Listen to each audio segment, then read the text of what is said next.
Magandang araw mga idol, balik na naman tayo sa ating pagluluto mga idol. At nandito tayo sa kusina ngayon. At ito ay nagluto ako ng lechon kawali mga idol. At aking sasahog to sa sitaw mga idol. At ayan ngayon mga idol ay nakasalang na nga agad mga idol. Pagkong prasa-salang mga idol. Kaya rin natatang ko ngayon mga idol dahil mas lakas tong magpisik mga idol. Ayun nga, at pang sahog lang yan mga idol pero overload yan mga idol. At yan nga ang recipe ngayon mga araw mga idol. At adobong sitaw ang lutuin ko ngayon mga idol. At ayan mga idol, nakapaghiwa-hiwa na nga rin pala ako ng mga sangkap mga idol. At ayan nga mga idol, dahil nga nakaluto na ako ng lechon kawali mga idol. At akin na itong sisimulang gayat-gayatin mga idol. At yan ay para maumpisahan na mamaya sa pagluluto mga idol. Mga idol, overload yan mga idol. Pisngi ng baboy yan mga idol ang ginamit ko dyan mga idol. Pang lechon kawali talaga mga idol pero adobo siya mga idol para ang sangkap ay crispy mga idol. Napakasarap yan at kung titikman nila mga idol. Yan nga ay gumamit pa ako ng sipit dyan at baka mapasok ako mga idol dahil napakainit ako yan. Nagkaroon lang ko yan sa galing mantika mga idol at ingit na ingat akong hindi ako madampian ng mga idol dahil nadala na ako nakaparami ng pasok sa aking kamay dahil piprito nilang ulam kasi ganyan talaga lechon kawali. Pero iniba kong recipe dahil ang gusto ko magadubo. Gulay naman tayo at yan ay sitaw ang naisipan ko kaya ayan adubuhin ko yan para matikman naman nila ang ating recipe. Ayan mga idol.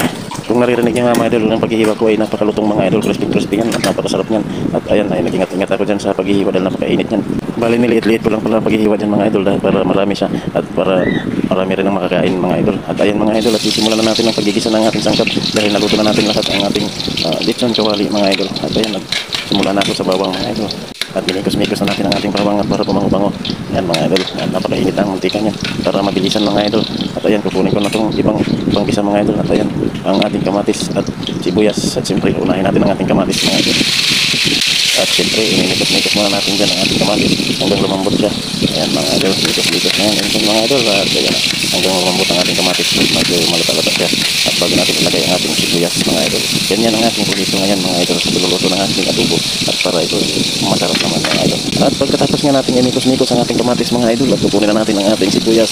At yan ang isusunod natin mga idol. At sana may nasundan nyo ang ating pagluluto mga idol. At para kahit paano ay matutunan din kayo sa akin mga idol. Sa pag-adobo kasi mga idol, iba-iba ang ating proseso mga idol. At yan ngayon nga ay naisipan ko nga ay naglechon kawali muna ako. At yun ang ating ipang sasahog. At iba kasi ay diretso lang nilang isasahog ang karne. Hindi mo muna nila niluluto. Kaya minsan pag kinakain mo ay may malalasahan ka talagang malansa. Kaya ang ginawa ko dito, lechon kawali ko muna. At yan nga mga idol, dahil matapos ko nang inikos-mikos ang ating mga pang-gisa ay ginamad ko na itong lechon kawali mga idol. At kung napapansin nyo ay maliit lang yung pagkakagayat ko dahil gusto ko makakain ng marami mga idol. Marami siya at na-overload yan mga idol. Hindi lang sitaw ang ating mas masarap kung marami ang sangkap mga idol para ganahan naman sila sa pagkain mga idol. Subukan nyo ito mga idol, bumili lang kayo ng pisngi ng baboy at yun ay lechon kawali nyo muna at bago nyo patubuhin. At yan nga mga idol ay tinimplahan ko na ng oyster yan mga idol. Una kong tinimplahan dyan ang sangkap mga idol ng oyster mga idol bago ito mamaya naman pag nailagay ko na ang sitaw ay yun naman ang ilalagay ang seasoning mga idol. Kaya inuna ko muna itong tinimplahan ng ating lechon kawali mga idol. Mga idol para manuot naman ang lasa sa kanyang karne mga idol. Ibang klaseng pag-adobo ito mga idol. Napagkamaraming proseso din ito. Kaya yung iba mabilisan. Sa akin, lutong bahay lang naman ito mga idol. Kaya magagawa natin kung ano gusto natin luto mga idol. At yan nga mga idol, nilagay ko ng sitaw dyan mga idol. At hindi ko nga pala lulutuin ng mga puti mga idol. Half-cook lang natin yan mga idol. Dahil napakasarap pag half-cook lang mga idol. Pangit kasi kapag litong luto ang sitaw at lanta. At masarap talaga pag kinagat mo ay medyo crispy. At yan nga mga idol, ay nilagay na natin ang ating seasoning mga idol. Yan mga idol, at medyo mahaba na itong video mga idol. Pinagyan ko lang ito mga idol para may matutunan din kayo mga idol sa diskarte ko mga idol.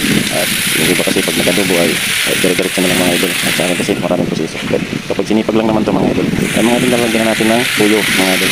At kunti nga lang ilagay natin sa isang pot at kukuha pa tayo ng isang pot mga idol para naman hindi siya malabnaw. Ayan, kumuha tayo ng isang mga idol. Nalagyan natin, dagdagan natin mga idol. At para optional lang naman yan mga idol. Nasa sa atin lang yan. Kung anong lasa at anong timpla ang gagawin natin kasi lutong bahay lang naman ito mga idol, hindi naman ito pang restaurant. Pero mas masarap kasi kung lutong bahay ay nagagawa mo yung timpla na gusto mo mga idol. Ay mga idol, okay na yun mga idol at atin ang lalagyan ng suka mga idol. Kunting suka lang mga idol, huwag natin damihan dahil aasim pag marami mga idol. At lalagyan nga natin yan ng kunting asukal lang dyan mga idol ha. Kunti lang na asukal lang lalagay. And habang nagluluto ay lalagyan natin ng kunting tubig. Yan mga idol. Kunti lang para hindi naman siya mas maraming sabaw mga idol. Pangit pag maraming sabaw. Yung tama lang na may papambahog ka mga idol sa kanin mga idol. Ayan mga idol, overload yan mga idol. At napakasarap yan. Subukan nyo lang mga idol. Walang mawawala kung susubukan nyo. Ayan mga idol. At lalagyan na natin ng paminta mga idol. Ayan. Sarap yan mga idol dahil kompletong likado, kompletong timpla mga idol. Pwede nyo itong itry mga idol. Walang mawawala kung susubukan nyo. Ayan mga idol. Kunting mikos-mikos na lang yan mga idol at malapit na itong maluto mga idol. At maraming salamat sa mga magsusubaybay sa aking video mga. Yan na pala ang ating finished product mga idol. Ayan mga idol. At napaka yummy mga idol. Hanggang dito na lang ang ating video mga idol. Maraming salamat. Sana may natututunan kayo. Sana nasundan nyo ang aking pagluluto mga idol. Magandang araw sa inyo mga idol. Ingat kayo lagi.